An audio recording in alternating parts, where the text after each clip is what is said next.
한 나라의 최고의 권력, 특히 우리나라는 제왕적 대통령제다 이럴 정도로 한 나라의 권력이 전부 대통령에게 집중돼 있고, 그러한 대통령을 뽑는 선거, 그 선거에서 참 희한하게도 국가의 정책이 각 분야별로 어떤 것이 최선이냐를 찾기보다는 누가 범법자냐, 누가 더 나쁜 놈이냐, 누가 더 거짓말을 많이 했느냐, 뭐 이걸로 다 나를 지새우다가 이제 선거운동 기간이 거의 끝이 나갑니다.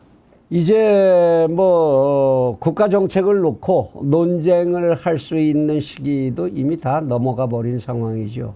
근데 오늘 채널 24K에서는 그래도 끝까지 이거 하나만이라도 좀 얘기하고 가자.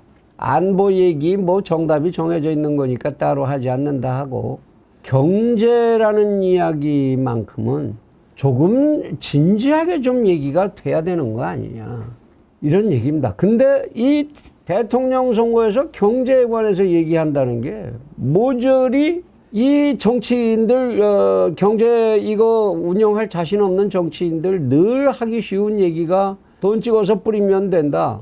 말하자면 1930년대에 미국에서 했던 뉴딜 정책, 그것밖에는 대안이 없는 그 얘기들만이 쏟아져 나오고, 그래서 누가 돈을 얼마나 뿌릴 거냐, 그리고 아파트는 얼마나 지어서 공급을 해줄 거냐, 뭐 이런 얘기들. 그리고 나서 한다는 게 각 지역 가서 이제 유세하려니까 그 지역에서 현안 사업으로 민원이 제일 많은 게 뭐냐, 그거 해줄게요. 이게 다죠 거의.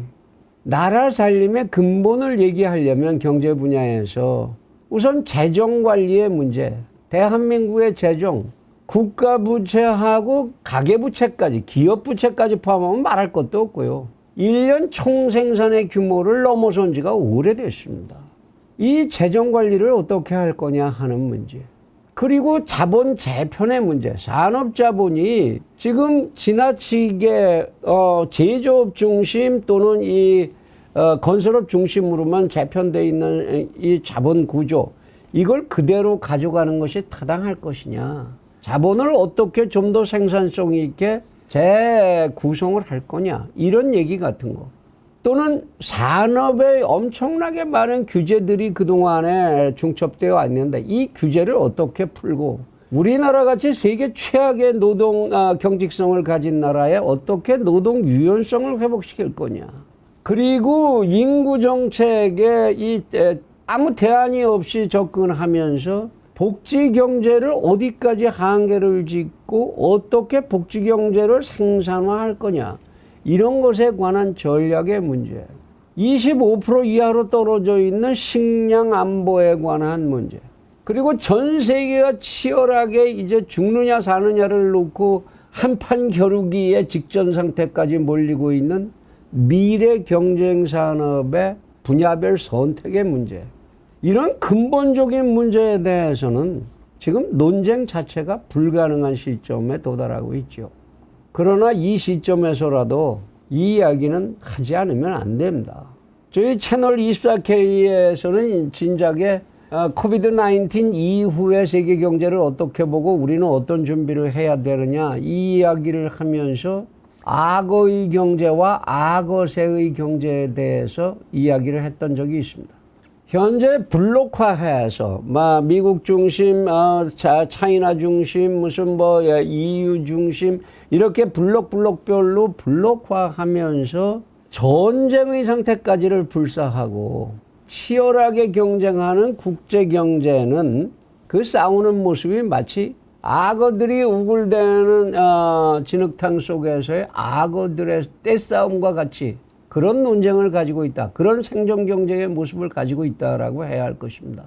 대한민국의 경제도 그동안 그러한 악어들의 경쟁 속에 뛰어들어서 자동차, 전자, 철강, 조선, 건설, 이런 대규모 장치 산업의 경쟁으로 우리의 오늘의 경제의 크기를 불려온 것이 사실입니다. 그러나 이제 오늘에 이르러서 2022년 이 지점에 이르러서 우리 국가의 자본력의 크기에 있어서나 노동 생산성의 경쟁에 있어서나 대규모 기술 투자, 신규 기술 투자의 결정이나 투자 실행에 있어서나 이 어려움이 이제 거의 턱 밑에 다다르고 있고 대한민국이 곧 이 난관에 정말 생존의 문제를 걸고 부딪히게 될 직전의 상태라고 이해를 해야 할 그런 지경에 있습니다. 대한민국에 지금 뭐 돈이 많다고 생각하는 대통령 후보들이 많던데 대한민국의 주식시장은 40% 이상이 외국 자본들이 집어넣고 있는 돈입니다. 그들이 순식간에 만일 투기성 판단을 해서 빠져나가야 된다고 판단하게 될 때 대한민국은 그 순간에 모든 경제 시스템이 주저앉을 수밖에 없는 그런 상황에 도달하고 있죠. 그래서 이제 대한민국의 경제는 이러한 악어의 생태계로부터 자신을 위해서 살 수 있는 새로운 영역을 찾아서 서서히 빠져나가고 탈출을 모색해야 하는 단계에 있다라고 봅니다. 그래서 그러한 대안으로 악어형의 산업경제와 그리고 악어새형의 산업경제의 병진을 모색해야 한다고 제안하고 싶은 것입니다. 악어새 경제라는 게 뭐냐? 악어새 아시죠? 악어의 몸에 있는 온갖 벌레들이나 이걸 잡아먹고 즐기면서 저는 제 마음대로 날아다니면서 즐겁게 노래 부르고 사는 악어의 이빨 사이에 낀 저 고기 덩어리 이거 다 뽑아주고 그걸 먹이로 하면서 신나게 자기의 삶을 즐겁게 누리고 사는 동물 악어새지요. 악어새라는 이 생물은 악어와 굳이 생존 경쟁을 하지 않으면서 악어와 공생의 관계를 가지면서 악어보다 더 많은 자유롭고 즐거운 삶을 살 수 있는 겁니다. 경제에도 이러한 분야가 있을 수 있다는 거죠. 흔히들 틈새 경제라고 얘기하지만 틈새 경제와는 한 차원 다른 자기 자신의 행복을 자기 자신의 능력의 범위 내에서 지속적으로 확보하는 전략이라고 할 수 있겠죠. 그러한 형태로 그럼 우리 경제가 어떤 악어새의 경제 모습을 가져갈 수 있겠느냐? 대한민국 경제 지금까지 끌어왔던 완성 조립형 산업으로부터 앞에서 말씀드렸던 자동차, 철강, 조선 뭐 이런 이제 완성 조립형 산업으로부터 부품과 소재형 산업으로 중소기업이 감당할 수 있는 기술 특화된 중소기업이 감당할 수 있는 그런 산업으로의 방향 전환을 모색해야 하고 한국 국민들이 가지고 있는 세계가 인정하는 두뇌와 그리고 기술 집약형 산업과 한류라고 지금 전 세계에 퍼져나가는 그런 한류 문화를 이용한 패션, 문화, 관광산업의 육성을 촉진해야 할 때다. 이 얘기를 조금 더 구체적인 이제 산업의 예로 들어가서 검토를 해보면 우리나라의 지금 배터리 산업이 세계의 정상급을 가는 기술을 자랑하고 있죠. 그런데 이 배터리 산업이라는 거 발전 가능성이 한없는 겁니다. 맨 나중에 가서는 인류가 하늘에서 떨어지는 벼락을 축적을 해서 그 전기 에너지를 그냥 에너지로 활용할 수 있는 수준까지 갈 수 있는 그런 발전 가능성을 가지고 있는 기술이 배터리 산업이죠. 소위 ESS 산업이라는 겁니다. 에너지 세이빙 시스템, 에너지를 집적하는 이제 시너지, 그런 시스템 산업인데요. 이런 것들 우리나라가 집중적으로 발전시킬 수 있는 그런 분야입니다. 그리고 이거는 연구 인력과 두뇌 가지고 승부하는 거지 덩치 가지고 승부하는 산업이 아니죠. 그리고 우리가 가지고 있는 현재 이미 상당 수준에 있는 우리는 나노 로봇을 이용한 의료 장비를 만들어내는 기술을 이미 연구실 수준에서 가지고 있는 나라입니다.